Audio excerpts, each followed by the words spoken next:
ዛሬ ደግሞ ማለት ነው እንግዲህ ቆንጆና ቀለል ያለ በአረቦች ዘንድ ተወዳጅ የሆነ ምግብ ማለት ነው ይዤላችሁ የመጣሁት። እንግዲህ በብዛት እኛ ኢትዮጵያ እንደምናውቀው ድፍን ምስር ወጥ ነው የምንሰራው፣ ወይም ደግሞ በገጠር አካባቢ ጥሬ ነው የምናደርገው ማለት ነው። ወይም ደግሞ ተከክቶ ገጠር አካባቢ ሽሮ እንጠቀመዋለን ማለት ነው።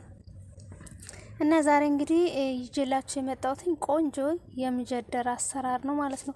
በአረቦቹ ምጀደራ ነው የሚሉት። እንግዲህ ኢትዮጵያ ያው እንግዲህ ድፍን ምስር ነው የሚባለው ማለት ነው። ሰላም ጤና ይስጥልኝ ውድና የተከበራችሁ የቃና አርሴማ ቤተሰቦች እንዴት አላችሁ? ሁሉ ሰላም፣ ሁሉ መልካም፣ እግዚአብሔር ይመስገን። እኔ ያለው በቸርነቱ እኔ ጋር ያለ ሰላም እናንተ ጋር እንደሚሆን ተስፋ አደርጋለሁ ማለት ነው። ዛሬ ደግሞ እንግዲህ ቀለል ያለችና በአረቦች ዘንድ በጣም ተወዳጅ የሆነ ምግብ አሰራር ነው ይዤላችሁ የመጣሁት።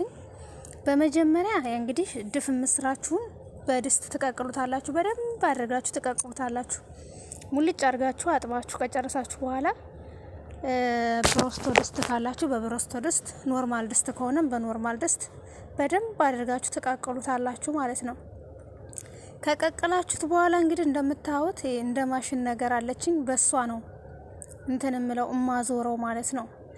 መረቅ መኖር አለበት። እዚህ ጋር ሽንኩርቴን እያቁላለሁኝ ነው። በወይራ ዘይት ነው የምሰራው። እዚህ ጋር የተቀቀለ ሩዝ አለኝ ማለት ነው።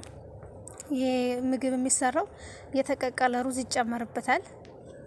እዚህ ጋር ደግሞ የምታዩት ደግሞ ያው በማሽን አዙሬው ነው፣ እንደዚህ በእጄ ነው በማሽን እንትን ማጣልለው ማለት ነው። ገለባው እንዳይገባ፣ ምክንያቱም ገለባው ለጨጓራ በጣም ጠር ነው ማለት ነው። እና በዛ ምክንያት አረቦቹ አይፈልጉም። በዛ ምክንያት ገለባው እንዳይገባ አድርጌ በደንብ አድርጌ አጣራዋለሁ ማለት ነው። እዚህ ጋር ደግሞ እንግዲህ በወይራ ዘይት ሽንኩርቴን በደንብ አድርጌ እያቁላለሁኝ ነው። ምክንያቱም እንደነገርኳችሁ ይሄ ምግብ በወይራ ዘይት ሲሰራ በጣም ነው የሚጣፍጠው። በኖርማል ዘይትም ያው ሰው እንደ ቤቱ እንጂ እንደ ጎረቤቱ አይኖርማ የሚባለው። እዚህ ጋር ደግሞ በቁመቱ ሽንኩርት ከትፌ ያስቀምጫለሁ። ይህን ደግሞ በኋላ ላይ ያሳያችኋለሁ ማለት ነው።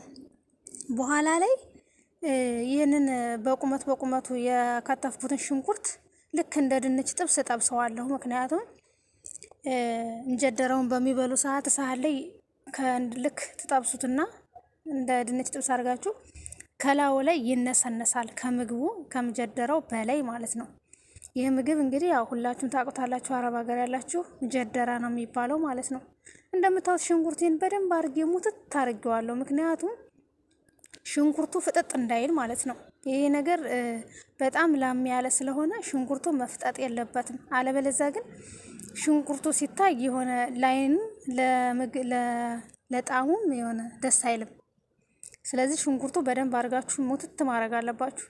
እንደዚህ ሽንኩርቱን ሙትት ካረጋችሁት በኋላ ካለቀ በኋላ ትንሽ ውሃ ጠብ ታረጉበታላችሁ ሽንኩርቱ ላይ። እንደምታዩኝ አሁን የተቀቀለ ሩዝ አለኝ አይደለ? በደንብ አድርጌ ነው የቀቀልኩት። ሩዙን ነጭ ሩዝ ነው። እሱን ጨምሬ እንደምታዩት ከሽንኩርት ጋር በጣም ጥብስ እያረኩት ነው ማለት ነው። እንደነገርኳችሁ ሽንኩርቱ በጣም መሞት አለበት፣ መታየት የለበትም ማለት ነው። እንደምታዩት እንግዲህ ሽንኩርቴንና ሩዜን በደንብ አድርጌ ጥብስ እያረኩት ነው ማለት ነው። መጠበስ አለበት። እዚህ ጋር ደግሞ እንደምታዩት እንግዲህ ምጀደረይን እየጨመርኩ ነው። አጣርቼ ጨርሻለሁ። በደንብ አድርጋችሁ አጣርታችሁ ከጨረሳችሁ በኋላ ቅድም አይታችሁኛል፣ እንደ ማሽን ነገር በማሽን ነው ያጣራሁት ማለት ነው። በማሽን ካጣራችሁት በኋላ አቁላላችሁት ሽንኩርትና ዘይት ሩዝ ጋር ትጨምሩታላችሁ። አያችሁት? ይህንን በደንብ አድርጋችሁ ጥብስ አድርጋችሁ ታማስሉታላችሁ ማለት ነው።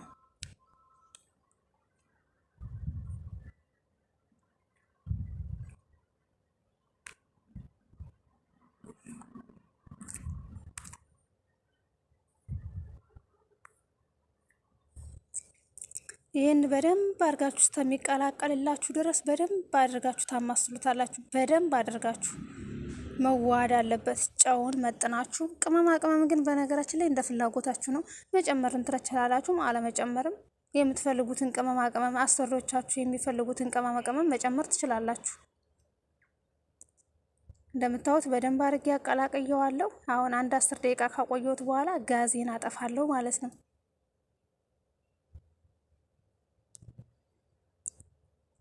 እዚህ ጋር ሽንኩርት ያለ አሁን የሽንኩርት ዘይት አፍልቻለሁ። እዚህ ጋር ፈለው ዘይት ላይ ሽንኩርቴን እጠብሳለሁ ማለት ነው። ሽንኩርቱ በጣም ነው የሚጣፍጠው። እንደዚህ የተጠበሰ ሽንኩርት ቀምሳችሁ የምታውቁ ካላችሁ ታውቁታላችሁ። ቀምሳችሁ ያላወቃችሁ ደግሞ ቀመሱት። በጣም ነው የሚጣፍጠው። ማርያምን ነው የምላችሁ፣ እጅግ በጣም ይጣፍጣል። ሞክሩት ማለት ነው። በነገራችን ላይ ይህ ምግብ በጣም ለሰውነት በጣም ትልቅ እንትን አለው፣ ጠቀሜታ አለው ማለት ነው። የማትጠቀሙ ካላችሁ ተጠቀሙት። እንደምታዩት ሽንኩርቴን ጠብሼ ጨርሻለሁኝ። አያችሁት እንዴት እንደሚያምር? በጣም ነው የሚያምረው። በጣም ነው የሚጣፍጠው። አሁን እዚህ ጋር እንደምታዩት እንግዲህ ሳህን ላይ እያረኩኝ ነው ማለት ነው። ለእናንተ ለማሳየት ነው። እንደምታዩት ሳህኔ ላይ አድርጌ ጨርሻለሁኝ። አያችሁት? ቅድም የጠበስኩትን ሽንኩርት ከላዩ ላይ ነሰነስኩት። በቃ እንደዚህ ነው የሚበላው ይሄ ምግብ ማለት ነው።